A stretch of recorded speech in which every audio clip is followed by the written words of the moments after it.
我来请你，喊你回去了。真的高兴的不得了啊！中年得子，在院子里大喊大叫：“哦，我做爸爸啦！”孔子就听到，谁在大喊大叫这么没礼貌，不懂规矩？同学们就告诉先生啊，真的做爸爸了，他家里来报信了，要请他回去了。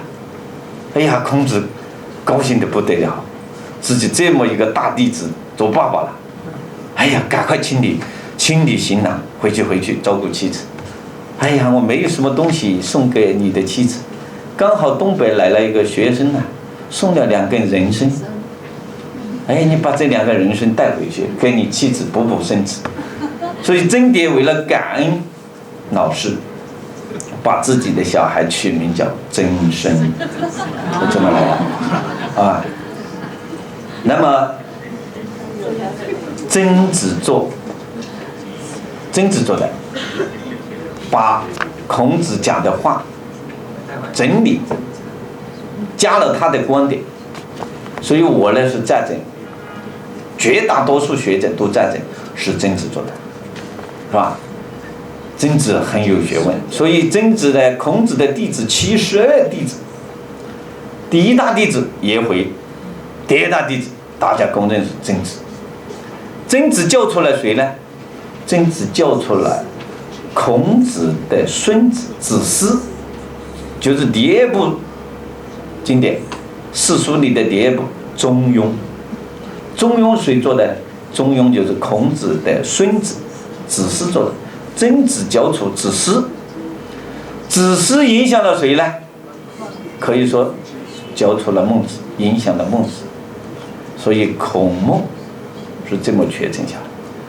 那么孔子的前面呢，那有好多老师啊，其中一个老师就是老子，昨天讲的是吧？老子，你看老子啊，因为为什么讲？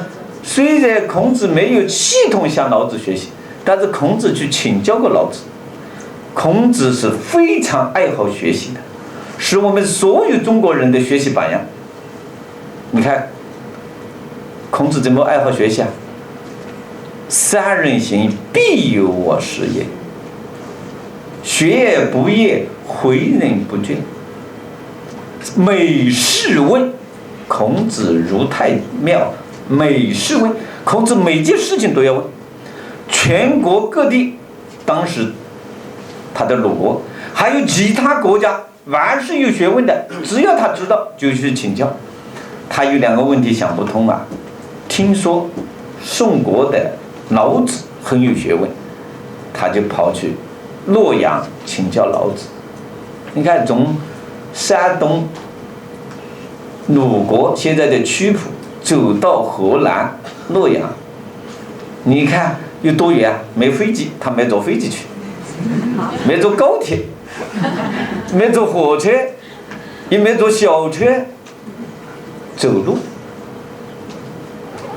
听了老子讲完以后啊，孔子恍然大悟，豁然开朗。据说把鞋子都丢了，打着赤脚跑回山东。你看老子啊的影响，老子这2个问题的，你们去看怎么请教2个什么问题，大家都应该知道，是吧？都要去学习。所以孔子啊是这样的，把全人类、全民族的学问，他去学了以后，为什么孔子有这么做人做事做光谈得这么深透啊？他是把我们中华民族的优秀的东西全部学了吸收了，加了自己的东西，特别叫做悟道，悟了很多的道理，悟出了很多的哲理，学生把它整理出来。论语，到时候我再来讲论语，论语怎么诞生的。那么大学就是这样诞生的，因为曾子一直跟到这个孔子，跟了多少年啊？你们去查一查，是吧？所以孔子为什么我在研究，为什么孔子弟子3000，邪人70。邪人是什么？邪人叫做什么？叫做邪人，德才兼备的人叫做邪人。用现代的话叫德才兼备的人叫邪人。哎，曾子是他的第二大题，他教出这么多。因为孔子样样无私啊，样样都教，带学生到处深入社会，深入社会的每一个角落。你看我们经典学校啊，你如果学生不接触社会啊，你绝对教不好经典，学不好经典。现在我们有一些叫做懈怠私塾，光导门教，不准学生看电视，是吧？不准学生接触社会。我认为这样的教育，我是坚决反对的，是吧？我的学生每天晚上7点到7点半必须看电视，这是一门课，只看新闻啊，了解。晚上看最优秀的节目，全世界的优秀电影、优秀电视剧，对有知识性的、道德性的看修身课，晚上叫修身课，是吧？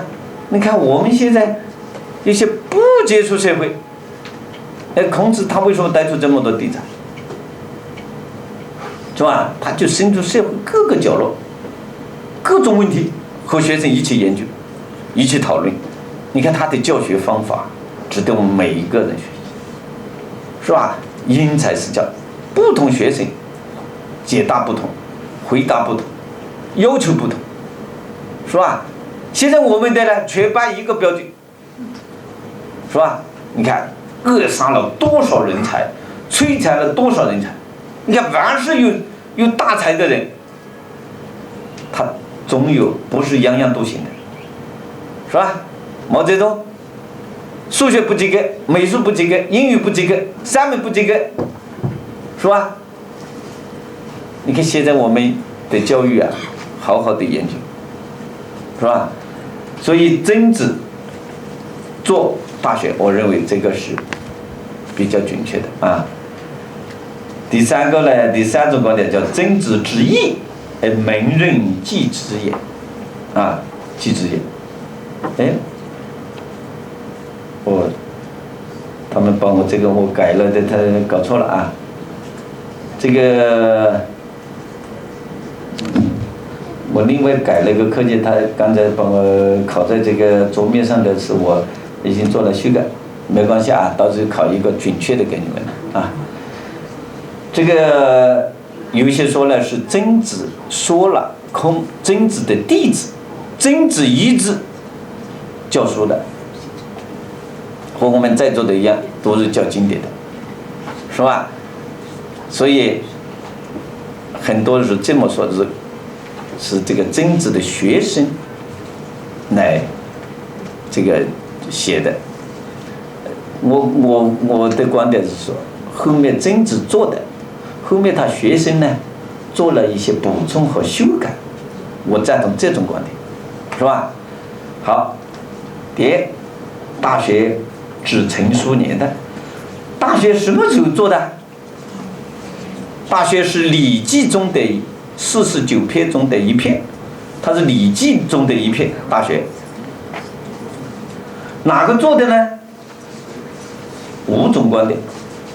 第一，春秋末、战国中期，这里有3个人基本都赞成这种观点。陈浩，这个大家都知道，陈颐两兄弟，亲两兄弟，理学的鼻祖，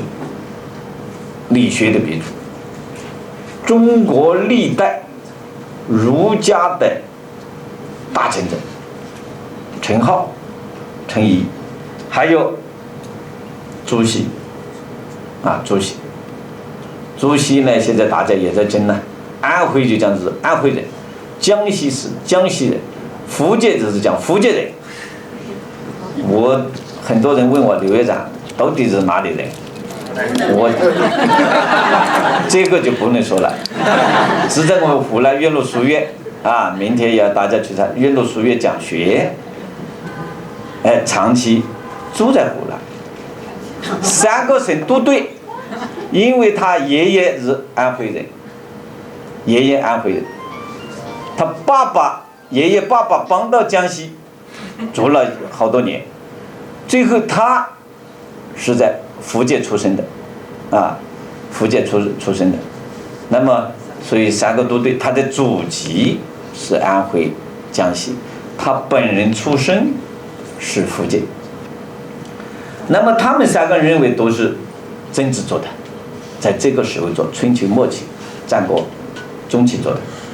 第2个观点是属于西汉以后的作品，陈理，这个清代著名的大儒著名学者，儒家学派的著名学者，叫陈理。第3种观点是先秦战国时期的，唐君毅，台湾朋友都很熟悉，是吧？他是中国现代学者、哲学家、新儒家代表人物。他认为说，先秦战国时期，日本的一个大学者叫做武力义雄，他认为说汉武帝以后的作品。好，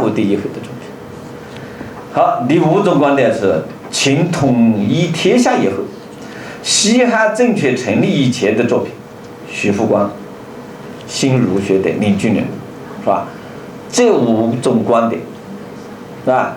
我是赞成第1种观点，因为我是赞成是曾子做的了，曾子做就是春秋末期、战国中期了，是吧？好，第3，我们大家了解一下《大学》是讲什么，1680个字讲什么？《大学》是4书的第1册，4书的第1部。也是《礼记》49篇中的一篇，《礼记》49篇，它是其中一篇，它是我国传统文化中儒家经典的组成部分，4书5经呀，是吧？这是最有代表性的，是儒家最全面、最系统、最有影响力的第1篇政治论文。大家记住这个4个字，政治论文。很多人对大学不了解，所以我们讲有些老师觉得，哎呀，刘院长你也讲的这么高度啊，这么多啊。